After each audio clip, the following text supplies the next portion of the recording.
Kapolisan misubli pagpahimangno sa katawan nga sabton ang ilang mga policy nga nagdili pagda o mga backpacks diya sa Basilica Minore del Santo Niño dining nagpadayon karon nga binaryo. Taliwaki sa daghang yango og reklamo sa mga tao kabahin sa mga polisiya.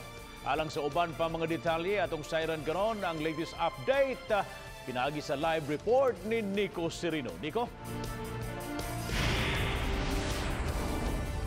Ikalimang adlaw karon sa binaryo dinhi sa Basilica Minore del Santo Niño ug padayon ang pag-abot-abot sa mga deboto. Ning ikalimang adlaw gisubli sa kapulisan ang ilang panawagan sa katawhan nga musubay mutuman sa ilang mga patakaran nga gipatuman. Pabilin nga gipatuman ang no backpack policy sa Basilica del Santo Niño. Sa mga entrance points paingon sa simbahan nakaplastada gihapon ang mga signage pagpahibaw sa publiko kabahin niini.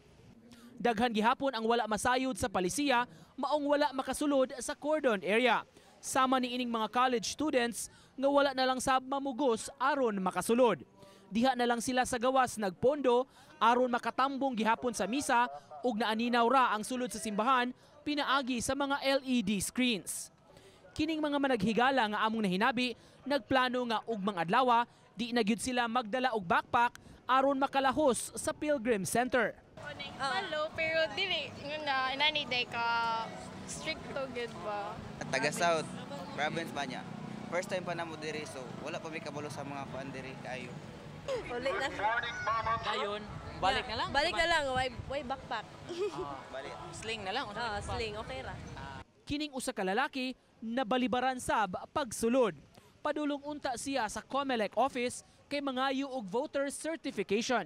Wa tay mahimo ana kay mao man ilang palisiya so ato na lang sundon. Kay mao may makamaayo sa tanan. Gi-explain na naman na sa sir. Ni-explain gid mi nila sa proper gyud nga bawal gid ang backpack. So ang uban nakasabot, ang uban wa sad kasabot. Subling mihangyo si Senior Superintendent Royina Garma sa katawhan sabto ng ilang pagdili sa mga backpack. Kay matud pa alang man gihapon kini sa kaayuhan sa tanan. Yung time na ko-consume to search their bags, naging consuming na ba? That will delay the others na who wants to enter the premises of the church. So konting respeto din sa ibang taong gustong pumasok at nagmamadali kasi ang bilis ng interval ng misa. Gibantayan sab sa PNP ang posibleng tunol-tunol sa backpack sa mga gididan nga makasulod.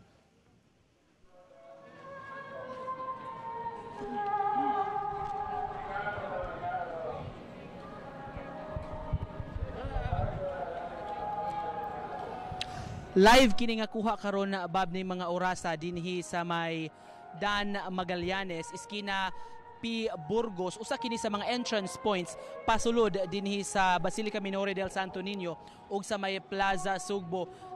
Bantayan nga nini mga orasa tinggawa sa eskwela ug trabaho hilabihan na gyud kadagsa ang bulog sa mga deboto nga musulod dinhi paingon sa simbahan alang niining nagpadayon nga misa nobinaryo. Paguhay lang nagsugod ang 5:30 PM nga mass karong mga orasa mao kini ang second to the last doon na pay alas 7 nga katapusang misa alang niining adlaw. Sa bana-bana ni Senior Superintendent Royina Garma dili mo menos sa 600,000 ka mga tao, mga deboto ang midagsa dinhi sa Basilica matag adlaw aron mutambong sa misa nobinaryo. Kini ang iyang gihimug-atan kaganihabab o iyang gipanawagan alang sa mga tao nga musubay na lang, mutuman na lang gyud ang tanan ni ining mga palisiya nga gipatuman nila pasulod sa Basilica aron nga dili na malangan pa ang inspection nga himuon dinhi sa tulo ka mga entrance points pasulod dinhi sa Basilica. Mao nga ang awhag nila likayan na lang gyud ang pagdala ni ining mga backpacks. Doon na sabihin tayo na obserbahan sa bab gawas sa mga backpacks gidili gyud kining pagdala og mga maleta. Mabantayan man gud nga dinhi sa Basilica ubay-ubay nga mga pasahero gikan sa pantalan nga baguhay lang naabot dinhi sa Sugbo ang muhapit unta dinhi sa simbahan dala kini ilang mga luggage kuni ilang mga maleta nga kutob ra sab ni sila dinhi gyud mismo sa ganghaan gyud sa simbahan dinhi sa entrance points. Di na sila allowed nga musulod sa mismo sa cordon area gumikan kay gawas sa mga backpacks gidili man gyud kining mga dagko nga bags ini daghang compartments sama na lang sa mga traveling bags o kining mga maleta. Padayong panghinaot sa kapulisan ang kooperasyon sa tanan aron mamahimong hapsay gyud kining nagpadayon nga misa nobinaryo hangtod na sa kasaulugan sa Fiesta Senior o sa adlaw mismo sa Sinulog. Mo kanang latest Bob nga mga balita gikan dinhi mismo sa may Plaza Sugbo sa may Basilica Minore del Santo Niño. Thank you so much, Nico Serino, sa imong live report.